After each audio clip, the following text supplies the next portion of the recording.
Hey everyone, and welcome back to the Fluent podcast. I'm Jake, and I'm here with my co-host. Hey there, I'm Ava, and we're so excited you're joining us today. You know, Jake, I was thinking about today's topic, and it's something I think literally everyone can relate to. Oh, absolutely. Today, we're talking about making new friends as an adult. And wow, can we just say this is hard, right? Like, nobody really prepares you for how challenging it becomes once you're out of school. Right? When you're a kid, it's like, hey, do you like dinosaurs? I like dinosaurs too. We're best friends now. But as an adult, it's this whole complicated dance of schedules and awkwardness and wondering if someone actually likes you or if they're just being polite. Exactly. So if you've ever felt like you're the only one struggling with this, spoiler alert, you are definitely not alone. We're going to share some real talk about friendship, some practical tips, and hopefully make you feel a little less weird about the whole thing. And hey, stick around until the end because we've got some useful vocabulary from today's conversation that'll help you practice your English and maybe even start some of those friendship conversations yourself. Sounds good? Let's dive in. So, Jake, I have to ask, have you always been good at making friends, or is this something you've struggled with too? Oh man, Ava, I'm so glad you asked because I have a story. So, about 3 years ago, I moved to a new city for work, and I remember thinking, this will be great. Fresh start, new adventures. But after about 2 months, I realized I hadn't made a single real friend. Like, I had coworkers I'd chat with, but nobody I could call up on a weekend, you know? Oh no, that lonely feeling. Exactly. I remember one Friday night, I'm sitting in my apartment eating takeout and watching Netflix, and I'm like, this is not the life I imagined. I felt so isolated. And the weird part is, I'm not even a shy person. I just didn't know how to connect with people outside of work. What did you do about it? Well, first, I did what any rational adult does. I Googled how to make friends as an adult at 11 p.m. But seriously, that's when I realized this is a universal struggle. The internet is full of people asking the same question. I mean, that's actually kind of comforting though, right? Knowing you're not the only one feeling this way? Totally! And it made me realize something important. Most people are probably feeling just as awkward about this as I was. Like maybe that person at the coffee shop who seems super confident is also going home wondering why making friends feels so complicated. Yes. And you know what I've learned? The biggest mindset shift is realizing that everyone is kind of winging it. We're all just humans trying to connect with other humans, and it doesn't have to be this perfect, polished thing. So true. What worked for you, Ava? Because I know you've moved around a lot. Well, I had to get comfortable with being the one who reaches out first. And that was hard because there's this voice in your head that's like, what if they think I'm being too forward? What if they don't actually want to hang out? The overthinking is real. So real. But here's what I figured out. Most people are actually flattered when someone wants to spend time with them. Like, think about it. If someone you chatted with a few times asked if you wanted to grab coffee, would you think they were weird or would you think, oh, that's nice? Definitely the second one. That's a really good point. Right? So, my first tip for everyone listening is be the one who suggests plans. Don't wait for other people to invite you. If you meet someone at a work event or in your building or at the gym and you have a nice chat, follow up. Send a text saying, hey, it was great talking to you. Want to check out that new cafe this weekend? I love that. And you know what? Starting small makes it less scary, too. You don't have to suggest a whole weekend trip. Just coffee or lunch or even want to walk our dogs together? Exactly. Which brings me to tip number 2. Find activities you genuinely enjoy and do them regularly. Because here's the thing about adult friendships, they're built on repeated interactions. You can't just meet someone once and become best friends. This is so important. Like when I was feeling lonely in that new city, I joined a weekly trivia team at a local bar. And for the first month, I was terrible at trivia and felt kind of awkward. But by month 2, people started remembering my name. By month 3, we were getting drinks after trivia. See, it's about showing up consistently, whether it's a book club, a hiking group, a language exchange, yoga classes, whatever makes you happy, because you'll naturally meet people who share your interests. And here's something I wish someone had told me earlier. It's okay if not every person you meet becomes a close friend. Sometimes you'll meet people who are fun to hang out with in that specific context, and that's valuable too. Yes, not every friendship has to be deep and meaningful. Sometimes you need a gym buddy, sometimes you need someone to try new restaurants with, sometimes you need a person who gets your weird sense of humor. Different friends serve different purposes in your life. Which leads to tip number 3. Be genuinely curious about other people. I know this sounds obvious, but how often do we actually ask follow-up questions when someone mentions something about their life? Oh, this is huge. Like if someone mentions they had a busy weekend, don't just say, "Oh, cool." Ask what they did. If they mention they're learning guitar, ask how long they've been playing or what songs they're working on. Exactly.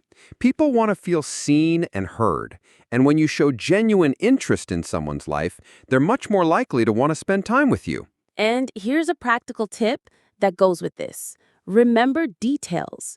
I keep notes in my phone about people I'm getting to know, like Sarah's sister is getting married in June, or Mike is training for a marathon. Then, when I see them next time, I can ask, "How's the wedding planning going?" Or, "How's the running?" That's actually brilliant. And it doesn't have to be creepy or stalkerish. It's just being a good friend and showing you care. Right. And speaking of technology, let's talk about tip number 4. Don't underestimate online friendships. I know some people are skeptical about meeting friends through apps or online groups, but honestly, some of my best friendships started that way. I was totally one of those skeptical people, but then I joined this online hiking group for my city, and now I go on weekend adventures with people I met through WhatsApp. It's amazing what happens when you find your people. And you know what's great about online groups? You can lurk for a while and get a sense of the community before you jump in. There's less pressure than walking into a room full of strangers. True, plus, you already know you have something in common, whether it's hiking, cooking, board games, whatever brought you to that group. Okay, last tip, and this one's important. Be patient with yourself. Making friends as an adult takes time, like way more time than you think it should. This is so important, Ava, because we put all this pressure on ourselves, like, why don't I have a bestie yet? It's been 3 months. But think about your closest friendships from school or college. Those probably took years to develop, right? Exactly. And as adults, we have less time, more responsibilities, and honestly, we're more selective about who we let into our lives. That's not a bad thing. It just means the process is naturally slower. So if you try something and it doesn't work immediately, that doesn't mean you're doing it wrong. Maybe that particular group wasn't your vibe, or maybe you need to give it more time. Right. And remember, rejection isn't always personal. Sometimes people are busy. Sometimes they're going through their own stuff. Sometimes they're just not looking for new friends right now. It doesn't mean there's anything wrong with you. Such a good reminder. And honestly, the people who do want to be your friend will make it clear. You don't have to convince anyone to like you. Exactly. You just have to put yourself out there, be authentically you, and trust that your people will find you. All right, everyone, time for our vocabulary section. We're going to go through 8 useful phrases from today's conversation that you can use when talking about friendship or social situations. And remember, we'll say each phrase, explain what it means, give you an example, and then give you a chance to practice. Ready? First phrase, to reach out. This means to contact someone or make the first move in communication. For example, I should reach out to my old college friend. I haven't talked to her in months. Repeat after me. To reach out. Next, to follow up. This means to contact someone after your first meeting or conversation. Example, after we met at the conference, I followed up with an email suggesting coffee. Repeat after me, to follow up. Number 3, to show up consistently. This means to attend or participate regularly.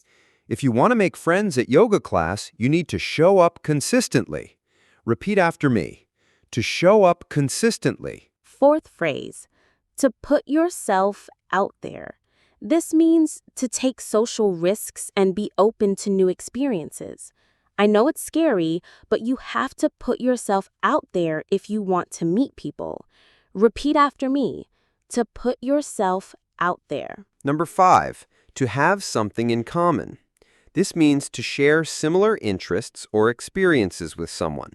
We bonded because we have a love of hiking in common. Repeat after me.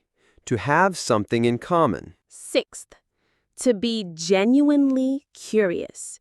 This means to have real, authentic interest in someone. She's great at making friends because she's genuinely curious about other people's lives. Repeat after me. To be genuinely curious. Number 7, to find your people. This is a casual phrase meaning to find friends who really understand you. It took a while, but I finally found my people at the book club. Repeat after me.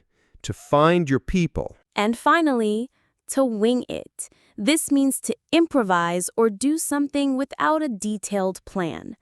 I didn't have a strategy for making friends. I was just winging it. Repeat after me.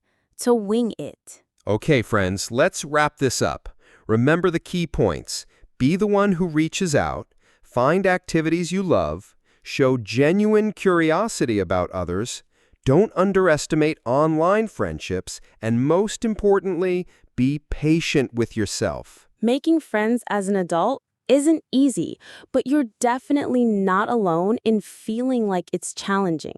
Every single person listening to this has probably felt that same awkwardness or loneliness at some point. And here's the beautiful thing.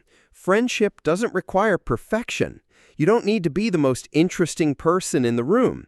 You just need to be authentically you and be open to connection. So here's my question for you. What's one small step you can take this week toward building a friendship? Maybe it's texting someone you've lost touch with. Maybe it's signing up for that pottery class you've been thinking about. Or maybe it's just smiling at your neighbor. Let us know in the comments. And hey, do something nice for yourself today too. Drink some water, take a 5-minute walk, or just take a deep breath. You're doing great. If you enjoyed today's episode, please give us a like, subscribe to the podcast, and share it with someone who might need to hear this message. Your support means the world to us. Thanks for listening to the Fluent Podcast. I'm Jake. And I'm Ava. We'll see you next week.